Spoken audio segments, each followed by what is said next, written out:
واللتی احسنت فرجہا، اور وہ عورت یا وہ لڑکی یعنی مریم، احسنت جس نے حفاظت کی. احسنت کا لفظ جو ہے صاد نون سے ہے. حسن کہتے ہیں قلعے کو، اور قلعہ کس لیے ہوتا ہے؟ محفوظ کرنے کے لیے کہ کوئی اس میں داخل نہ ہو. جس نے حفاظت کی، بچا کے رکھا حلال سے بھی اور حرام سے بھی. فرجہا اپنی شرمگاہ کو. فرج جو ہے بیسیکلی شگاف کو کہتے ہیں، لیکن مراد یہاں شرمگاہ ہے. فنفخنا فیہ من روحنا، تو پھونکا ہم نے اس میں اپنی روح سے.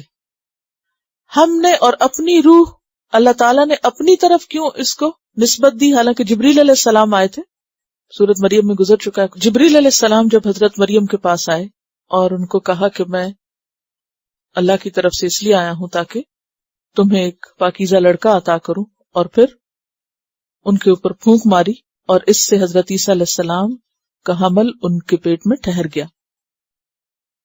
پھونک تو جبریل علیہ السلام نے ماری تھی، تو اللہ تعالیٰ فرما رہے فنفخنا، اور پھر من روحنا، یہ تشریف کے لیے یا عزت بخشنے کے لیے. اور ویسے بھی امر اور حکم تو اللہ ہی کا تھا، اللہ کے حکم سے سب کچھ ہو رہا تھا. وَجَعَلْنَاهَا، اور بنایا ہم نے اس کو، کس کو؟ مریم کو.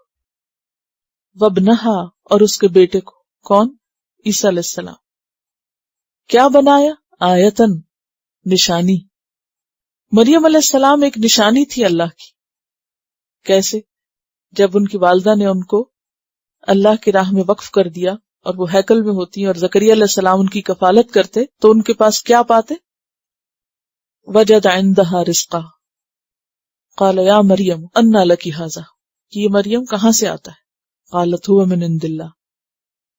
اور پھر بغیر مرد کے ان کا بیٹا پیدا ہونا، اور جبریل علیہ السلام کو ان کے پاس آنا اور یہ کہنا کہ ان اللہ اصطفاکی وطہرکی واصطفاکی علی نساء العالمین.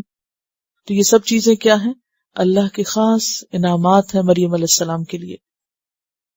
تو اس کی طرف یہاں اشارہ کیا گیا وجعلناها، بنایا ہم نے اس کو، وابنها، اور اس کے بیٹے کو بھی.